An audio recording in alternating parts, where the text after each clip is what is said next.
Good afternoon, ladies and gentlemen. Welcome. My name is GBay99. I hope you all are having a wonderful day. Today, we are back with another League of Legends video, where today we are here with, finally, our first episode of Road to Masters, something that I've been really excited to start for a while, and also, although I've also been pretty nervous, today we're finally kicking it off. For those of you who don't know or who haven't been watching our recent videos, I promised at the start of this preseason that when the season began, we would not just do a regular Road to Diamond, we would do a Road to Diamond and then a Road to Masters. I've gotten Diamond, Low Diamond the past 3, I think this makes 4 seasons in a row now, so I've sort of plateaued in rating, and I want to start climbing again. I want to start making a run for Masters, or at least climb up to mid and high Diamond, show some sort of improvement and not stay in the same rating that I've been in for a very long time. We managed to hit Diamond during the 24-hour stream, going 3-0 in our promos, and now that we're Diamond, we have to face some facts that we need to improve if we're actually going to be climbing out of this rating. There's a reason that I've been stuck here for the past 3 or 4 years. Now, I honestly think that I'm just not playing as good as I possibly can in videos and on stream, because when I'm making videos and when I'm streaming, I have a different mentality than when I'm just playing the game focusing on trying to win, right? I'm trying to make cool plays happen, I'm trying to make montage highlights happen. If I'm making some video that's like some sort of guide or something, that I'm trying to make certain situations happen for the sake of the video, I'm not really just focusing on winning the game.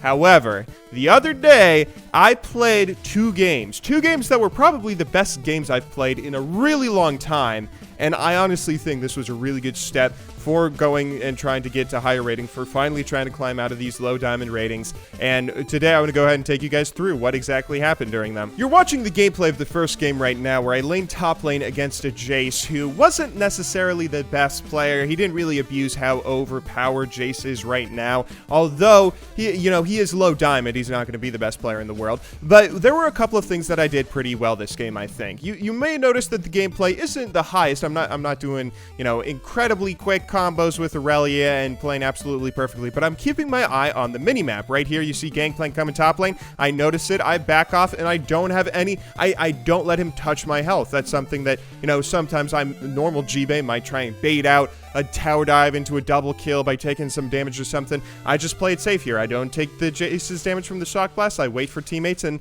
oh, now we got a Zed coming top lane. We can go forward, get a nice little Aurelia combo, get, back off if the Gangplank is threatening damage, and playing overall a lot safer than we normally do. You can see, this doesn't look like gameplay that I would normally be doing at all. I'm not going in at all. I go in to steal the kill on the Jace and then help finish off the Gangplank here. That's not really the kind of gameplay that you come to expect from me, but when I'm trying to think and trying to play a little smarter, considering the abilities that my opponents have up, then I think I can play pretty well and make some good decisions. After that little set of kills, we're able to take advantage of the jungler and top laner being dead and take this first tower blood, which is a really nice start. We go ahead and recall afterwards, and then we make a decision that I think is another kind of good decision that's out of the ordinary for me, as sad as that might be. Right now, we can go back top lane. We see the Jace top lane, and we can go top and CS more, maybe pressure the Jace, and put all sorts of pressure top lane where our team could go and do the dragon if the enemy jungle comes up top, or if anyone else comes up top lane. But instead, I just go and say, hey, let's go help our team do the dragon right now. Let's give up the CS. Jace can last it if he wants. We'll take a pretty important objective on the map, and more importantly, we'll be with our team if there's a fight that breaks out, which there is one that breaks out shortly after. Here we're stealing some camps and seeing if we can catch someone out, and there we go. Lo and behold, Jace wanders into an unwarded area. We go aggressive, forces flash. Ivern lands a very nice snare, and we're able to get another kill on him. And these are the kinds of decisions that you guys probably look at and just say that, hey, it's obvious. That's the kind of thing you want to do. You want to take dragon with your team. You want to go ahead and do this stuff. But this isn't really the way that I've been playing League of Legends in recent years. I like being the top laner that puts all sorts of pressure top lane and forces the jungle to come up top, forces the mid lane to come up top, and sort of hope that my teammates take advantage if they send all that pressure up top lane towards me, where I just go and see if I can get 1-for-1s. And that's why I get a lot of these super average scores, like 8, 6, and 8, 5, 12, and 12. Those are the kinds of scores that I typically get because of it, and that's why I don't have these crazy good games where I go 11, 1, 10 or something. But this was a game where I actively tried to not do that, not fall into those old habits, and here we go. We get a couple more kills, take another tower. Things are looking really good this game. There was one big mistake that I made this game where I went aggressive, not having any vision of where the enemy team was, and I did get myself killed for it, which was a bit of a lapse of, you know, the old G-Bay coming back in. But for the most part, I didn't make that many mistakes. I was able to group with my team when they needed it, and I was actually able to go and split push and do my thing that I love to do as a top laner when the time was right. Here you can see that we have all this pressure on Baron, all this pressure on the top side of the map with all my teammates up there. I have my teleport, and with a lot of damage with Triforce and Bork, I'm able to split push bot lane and put so much pressure on this tower that somebody has to come down and deal with me. Gangplank tries ulting, but I realize I can take the tower before he can kill me. He comes forward, he thinks he can kill me, he's going aggressive, but he forgets how Aurelia works, and I'm able to heal up a million health, force his flash, and still get the kill on him. I mean, this is a really fun, I feel like this is a game where I just felt like I was in my prime. To be fair, this was a pretty average League of Legends game where nobody did super well on our team, nobody was super crazy good and carrying, in the early game at least. Nobody dominated their laning phase in the first 10 minutes, but nobody also fed either. So you can very easily look at this game and say that, oh, G-Bay, you know, this isn't a representative average solo queue game. Even if your team wasn't carrying you, you didn't do well enough early on that you'd be able to carry this game if you had a bot lane that fed, or someone that AFK'd, or a jungle that fed your lane a couple kills or something like that, which is true. I'll be completely honest, but that's where the second game comes in. We ended up closing this game out suspiciously easily. We took one inhib after another, and then we did a Baron completely uncontested, the safest Baron I've ever seen, and then the final inhib. We took every single objective on the map before we finished the Nexus, and we just finished the game so cleanly. I thought, surely that can't be what I can expect to happen if I play this way every single game of League of Legends. I can't expect every game to be that easy, so I decided to queue up for another game, and the next game wasn't so easy. As we get into the gameplay here, we can see, okay, yeah, we're laning against a Pantheon. The game is already infinitely harder, having to lane against one of, if not the strongest early game laner top lane in terms of the damage output. Me playing Aurelia, one of the weakest. I try and make this game as easy as possible on me by playing safe in the early game, being okay with giving up CS. I even took Dorn's shield to make sure that I don't take any unnecessary damage or, you know, put myself in a kill range for this Pantheon. And I try and play as smart as possible, where I know as long as I don't die to him, I'm probably not going to be able, I'm not going to feed him, and he's not going to be able to snowball to a point where he can carry the game for his team, even if he does put out quite a bit of harass. So I just end up doing my thing, last hitting whatever it is that I can possibly last hit, until eventually my jungle comes and he ganks, and I'm really happy and thankful that my jungle's coming and ganking. We force a flash on Pantheon. Lee Sin goes a little bit aggressive, taking that tower shot, and I'm thinking, okay, you know, thanks for the gank, man. I appreciate the flash. That, you know, he could have stunned you under tower if he hadn't already used it. That was a little bit of an aggressive move. And then later on, Lee Sin comes up top lane again. He's coming up top lane. He's looking for a gank. I'm trying to play back, be as inconspicuous as possible of setting up a combo for myself. I go forward. I get a little combo. I unfortunately lose the Q, but I think, okay, hang on. Maybe this isn't the best idea. And then, yeah, he does it again. And, okay, there goes first blood to Pantheon. All right, this lane is a lot harder. Oh, but hang on, what's this? Our Zed wants to come and help us out with this frustrating lane that isn't going too well. The Zed who got an early kill, and okay, hang on, he's got the levels on him, but wait, this might be a little bit of an aggressive play against a Pantheon who has his stun under tower that gives him a shield, and there's no way you're gonna kill him. Why did you feed my lane 2 kills? Okay, this is how this game started. This Pantheon snowballed so hard off of that early jungle first blood, as well as this Zed, where, oh my god, I was so infuriated at this point in the game. I mean, that's 1 kill to 4. They eventually continue snowballing 1 to 5, and this is possibly the worst start that you can have in this game. And it's so bad that our bot lane is also losing. I don't know why Riot doesn't show you the support KDA in this replay system, but our bot lane is also losing, and Jhin actually offers to open mid. Sadly, it's become one of those games. It's become an open mid game where I'm completely lost and completely infuriated, where this Pantheon is on a killing spree that is not at all my fault. It's actually not my fault. You know, normally you blame your teammates for this kind of thing, but this one is actually one that I don't know if I could have done anything in this game. And then eventually I don't realize he has Ignite up, and he starts getting a couple of kills on me, so I get pretty tilted, but I do my best to stay calm for the situation.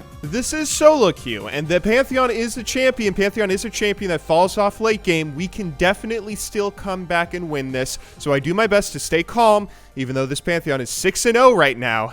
6-0! I do my best to stay calm and not get tilted and, you know, not agree to an open mid that the Jhin proposes. So Lee Sin comes top lane again, and we have a couple of little skirmishes here, and then Pantheon and Gragas do a really nice job in this early game synergizing well. I do my best to flash away. I try and jump forward so Lee can, or move forward so Lee can W back to me, but he does it onto a ward anyway. We do a nice little job of seeing if we can get some sort of fight and then surviving. Now, I want to stay here because I see the Zed is coming. I realize I'm low health, but I want to bait the Pantheon into a tower dive, or maybe the Gragas, or maybe both of them. And hey, they both come and tower dive. I didn't realize Pantheon was ulting, so I do end up dying for it, but we get a kill on him. A 1-for-1 when we get that massive shutdown is definitely worth it, and there's a little glimmer of hope. So what do we do next to try and win this game? What do we have to do to bring this back and turn it into a victory? Well, we have to farm and team fight. That's the only thing we can do, is farm and then see if we can get some good team fights. And we actually have a team that does a really good job catching this Pantheon out. We go forward, we help them kill Pantheon, we get a kill on the Gragas, we then also get a kill on the Karma. That's a 3-for-1 trade, and this is where I really start to say, okay, you know, we did our best to not die in the early game, and this is solo queue. The enemy team has plenty of mistakes that they're going to make in this match. There's a couple of them right there. We're going to be able to have an opportunity to come back into this game. Whether or not we win it is sort of up to how well we play, but the opportunity is going to be there. This is just a lesson that I feel like I need to relearn, is that just because someone goes 6-0 in the early game does not mean the game is over. Right there, we get a nice team fight, and we take the first, not the first tower, but the first tower for our team. So then where do we take it from here? Well, from here we go and we do our best to see if we can get more picks. Now, I go mid lane to see if I can get a pick. I know I have my stun under tower. I get a nice stun under tower. Lucian has heal. He ends up killing me, picking me off. But, you know, we have our mind in the right place. We're seeing if we can get some good picks on people, seeing if we can get some kills. Whenever you're in a game like this, it's super easy to just end up blowing the game out of proportion and giving the enemy a free win because you're tilted that your teammates and you fed an enemy to be 6-0 or get whatever crazy good score. But if you just play passively where you don't die and you take whatever objectives you can and capitalize on your opponent's mistakes, there are always openings for you to come back and win. We take that top tower and then eventually go TP into a team fight where we have really solid team fighting here. We're trying to keep up with this mantra of playing overly safe, overly cautious, and being smart about our play where, you know, we're not going overly aggressive and ham to try and get kills for YouTube highlights or anything. We're just trying to do whatever it is that will win us team fights and win us games. So being cautious, only going in at opportune moments. Here's another opportune moment where we force a flash. And then there's actually, this is a moment that I feel I'm kind of proud of this game. This is a Baron call that I make where it's not the best Baron call because we actually can't do the Baron, but I see them all going bot lane. And while I realize they're going bot lane, they're like halfway down to bot lane before I realize, oh, hang on, this is actually an opportunity for us to do Baron if we all go for it. So we all go for it, but then we're still really far behind at this point in the game. We don't have the damage to, but we do get them away from bot lane. They only take a tower that was at low health and that minions were about to take anyway. So I feel like we're having good decision making this game and making good calls. Eventually there is a moment in the game where we take a couple of kills, get a few picks on the enemy, and go take the Baron ourselves. Baron is something that's it's a kind of risky thing to go for in solo queue. It's a risky thing to go for in any game of League of Legends, but